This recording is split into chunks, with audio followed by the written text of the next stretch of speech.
अस्सलाम वालेकुम फ्रेंड्स, एक बहुत अहम मसला उम्रा के हवाले से है और आजकल ये इशू बहुत ज़्यादा पेश आ रहा है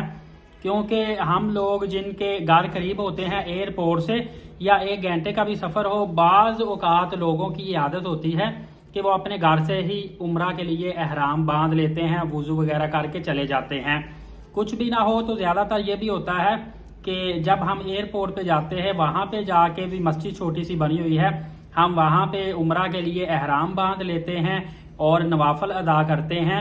और वहाँ पे नीयत उम्रा की कर लेते हैं। याद रखिएगा कि जैसे ही हम उम्रा की नीयत करते हैं हमारे ऊपर एहराम की पाबंदियां लागू हो जाती है। अब बड़ा मसला ये पेश आता है कि आजकल आपको पता है पाकिस्तान के डिफरेंट एयरपोर्ट से किसी ना किसी मसले की वजह से आप ऑफलोड भी हो सकते हैं, इवन के बोर्डिंग भी हो जाती है, जहाज पर बैठने से पहले भी ऑफलोड कर दिया जाता है। किसी वक्त कोई भी मसला, मैं ये पोलियो का मसला नहीं कह रहा, कोई भी मसला पेश आ सकता है।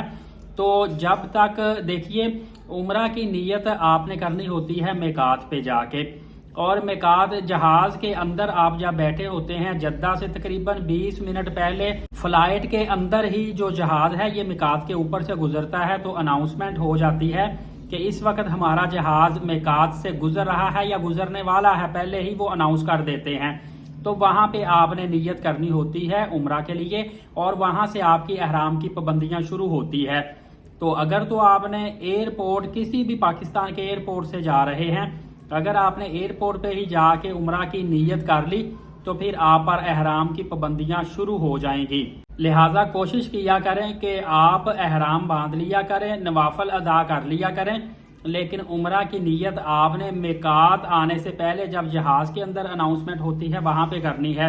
यहाँ पे अक्सर मैंने ये भी चीज़ देखी है कि जहाज में जो लोग ग्रुप की सूरत में या 2 4 5 दोस्त जाते हैं, 7 सीटें होती है, या तो वो आपस में इतनी ज़्यादा गप्पे लगा रहे होते हैं, बातें कर रहे होते हैं, और दूसरा जहाज के अंदर अरबी में अनाउंसमेंट होती है, उनको इल्म ही नहीं होता कि किस चीज़ की अनाउंसमेंट है या हमने अभी उम्रा की नीयत करनी, वो बातों के ध्यान में लगे होते हैं। और कुछ लोग देखने में आया है कि वो सो रहे होते हैं तो नींद के दौरान भी उन्हें पता नहीं चलता कि मिकात वहां से गुजर गया है, वो उम्रा की नीयत नहीं कर पाते। तो बस इन चीज़ों का आपने ध्यान रखना है ज़रूरी तौर पर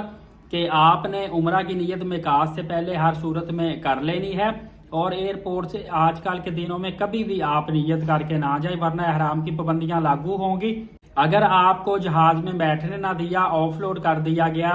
तो फिर आपको अपने किसी जानने वाले के जरिए से हरम शरीफ में दम देना पड़ेगा, उसके बाद आप एहराम उतार सकते हैं। बाकी उलमा किराम इसके बारे में बेहतर आपको बता सकते हैं कि अगर आपने उम्रा की नीयत करके एहराम बांध लिया, एयरपोर्ट गए, वहां एयरलाइन के अमले ने आपको जहाज में ना बैठने दिया, ऑफलोड कर दिया, या फ्लाइट 3 4 दिन लेट हो गई, तो इस हवाले से क्या मसाइल हैं वो उलमा कराम से आप बेहतर पूछ सकते हैं। इंशाल्लाह इस हवाले से मजीद अहम मालूमात आपको देता रहूंगा। एलीट साकिब यूट्यूब चैनल को सब्सक्राइब करके बेल नोटिफिकेशन को ऑल कर लीजिएगा। नमाज कायम करें, नबी पाक सल्लल्लाहु अलैहि वसल्लम पे कसरत से दुरूद पाक और कुरान मुकद्दस की तिलावत किया करें। इजाज़त दे, बहुत शुक्रिया, जज़ाकल्लाह।